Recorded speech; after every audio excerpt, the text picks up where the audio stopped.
హైదరాబాద్ నుంచి బెంగళూరు వెళ్తున్న Kaveri travels Volvo bus ఘోర ప్రమాదానికి గురైంది. కర్నూలుకు 20 కిలోమీటర్ల దూరంలో కల్లూరు మండలం చిన్నటేకూరు చెట్లమల్లాపురం సమీపంలో ఘోర ప్రమాదం జరిగింది. ఇది కర్నూలు నుంచి బెంగళూరుకు వెళ్లే మార్గంలో, అంటే కర్నూలు నుంచి 15 కిలోమీటర్ల దూరంలోనే ఈ ప్రమాదం జరిగింది. తెల్లవారుజామున ప్రయాణికులంతా గాఢ నిద్రలో ఉన్న సమయంలో ఈ ఘోర ప్రమాదం జరిగింది.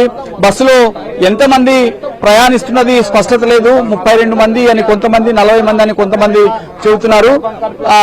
ప్రస్తుత అంచనా ప్రకారం అయితే మృతుల సంఖ్య 10 లోపు ఉండవచ్చు. 19 మంది ప్రాణాలతో బయటపడ్డారని అధికారులు చెబుతున్నారు. కటిక చీకటి, తెల్లవారుజామున ఇక 2 గంటల్లో హైదరాబాద్ కు చేరుకుంటామన్నగా ఈ ఘోర ప్రమాదం జరిగింది. బస్సు ముందు భాగంలో మనం చూస్తే హైదరాబాద్ నుంచి బెంగళూరు వెళ్లే బస్సు ఇది.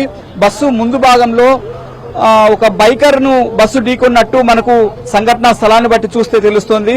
ఢీకొన్న తర్వాత బస్సు ముందు భాగంలో కింద చిక్కుకుపోయినట్టు మనం చెప్పుకోవచ్చు. బైక్ పెట్రోల్ ట్యాంక్ కూడా కనిపిస్తుంది. ఆ పెట్రోల్ ట్యాంక్ స్పార్క్ కావచ్చు, లేదా పెట్రోల్ అంటుకొని మండడం వల్ల కావచ్చు మంటలు చెలరేగాయి. అంటే బస్సు ముందు భాగంలోనే మంటలు చెలరేగాయి. వెంటనే డ్రైవర్ అలర్ట్ అయ్యాడు. బస్సు ఉన్నది ఉన్నట్టు నిలిపేసి బస్సు డ్రైవరు, ఆయన సహాయకుడు ఇద్దరు కూడా ప్రాణాలతో బయటపడ్డారు. ఆ తర్వాత ప్రయాణికులు మేలుకొని కొందరు అద్దాలు పగలగొట్టుకొని మరికొందరు ఎమర్జెన్సీ డోర్ ద్వారా బయటపడ్డారు.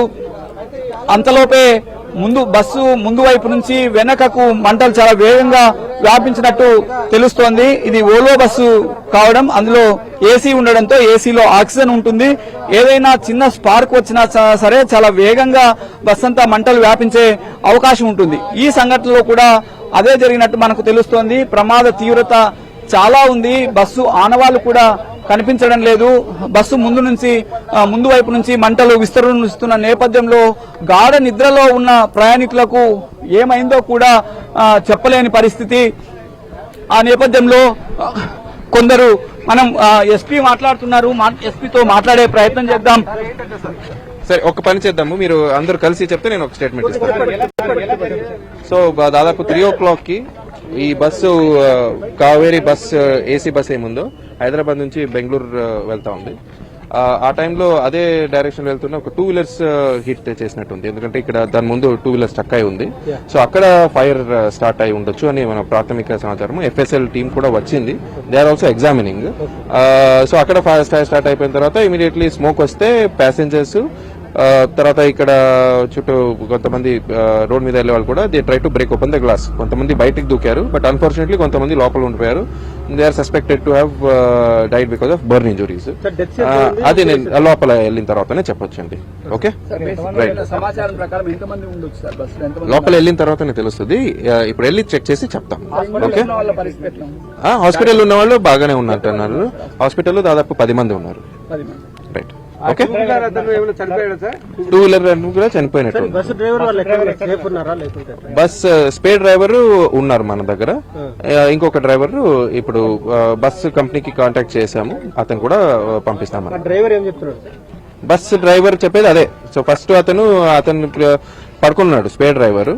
అతను సో ఇది యాక్సిడెంట్ అయిపోయిన తర్వాత బస్ డ్రైవర్ అతను వచ్చి లేపాడు, ఇలా ఫాస్ట్ ఫైర్ స్టార్ట్ అయిందని. సో ప్రైమరీలీ చిన్న ఫైర్ అనుకుని అది ఆపడానికి ట్రై చేశారు ఒక బస్ లో ఉన్న బబుల్ వాటర్ తో. ఆ లోపల ఫైర్ స్ప్రెడ్ అయినప్పుడు స్పేర్ డ్రైవర్ చెప్పేది ఏమంటే he try to break open the glasses. అదే టైంలో బయట లోపల నుంచి కూడా వాళ్ళు గ్లాసెస్ బ్రేక్ చేసుకున్నారు. ఆ తర్వాత ఇక్కడ కొంతమంది రోడ్ మీద వెళ్తారు కదా, వాళ్ళు కూడా ఒకరిద్దరు హెల్ప్ చేశారు ఈ గ్లాస్ బ్రేక్ చేయడానికి. ఆ లోపల ఫైర్ మొత్తం స్ప్రెడ్ అయిపోయింది. సో స్ప్రెడ్ అయ్యే లోపల ఎవరు బయట దూకారో వాళ్ళు బతికున్నారండి.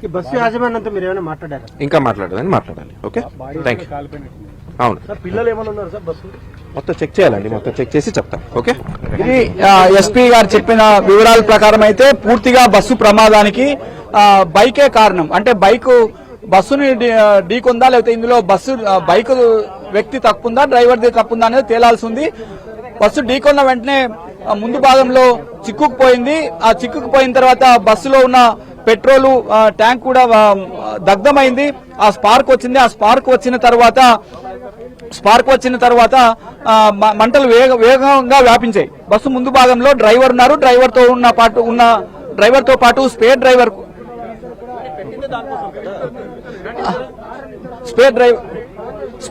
ఉన్నారు. స్పేర్ డ్రైవర్ నిద్ర లేచే సమయానికి పూర్తిగా మంటలు వ్యాపించాయి. స్పేర్ డ్రైవర్ బస్సు అద్దాలు పగలగొట్టుకుని కిందికి వచ్చినట్టు చెబుతున్నారు. ఆ తర్వాత ప్రయాణికులు గాఢ నిద్రలో ఉన్న ప్రయాణికులు కూడా ఈ మంటలకు నిద్ర లేచారు. వారిలో కొందరు అద్దాలు పగలగొట్టుకుని బయటకు వచ్చారు. మరికొందరు ఎమర్జెన్సీ డోర్ ద్వారా బయటికి దూకి ప్రాణాలు కాపాడుకున్నారు. ఆ తర్వాత బస్సు డ్రైవర్ కూడా అప్పటికే పరారయ్యారు. అయితే ఎంతమంది బస్సులో ప్రయాణిస్తున్నారు, ఎంతమంది గాయపడ్డారు అన్నది స్పష్టత లేదు. అయితే ప్రస్తుతం కర్నూలు జీజీహెచ్ లో 11 మంది చికిత్స పొందుతున్నారు. వారి పరిస్థితి ప్రాణాలకు ప్రమాదం లేదు. కొంతమందికి కోస్తా గాయాలు ఎక్కువగా అయినప్పటికీ కొంతమందికి స్వల్ప గాయాలయ్యాయి. మొత్తం మీద కనీసం 19 నుంచి 20 మంది వరకు ప్రాణాలతో బయటపడినట్టు తెలుస్తోంది. ప్రస్తుతం పోలీసుల అదుపులో స్పేర్ డ్రైవర్ ఉన్నారు. ఆయన నుంచి కొన్ని విషయాలు తెలిసే అవకాశం ఉంది. పోలీసులు స్పేర్ డ్రైవర్ ను విచారిస్తున్నారు. ఆయన ద్వారా మొత్తం బస్సులో ఎంతమంది ఉన్నారనేది తెలిసే అవకాశం ఉంది. మధ్యలో ఎవరైనా అంటే హైదరాబాద్ నుంచి బయలుదేరిన తర్వాత కర్నూలులోనో లేదా జడ్చర్లోనే ఎవరైనా జాయిన్ అయ్యారనేది కూడా తేలాల్సి ఉంది. మొత్తం మీద ప్రమాద తీవ్రత అయితే చాలా ఎక్కువగా ఉంది. అదృష్టం కొద్దీ కొంతమంది ప్రాణాలతో బయటపడ్డారు.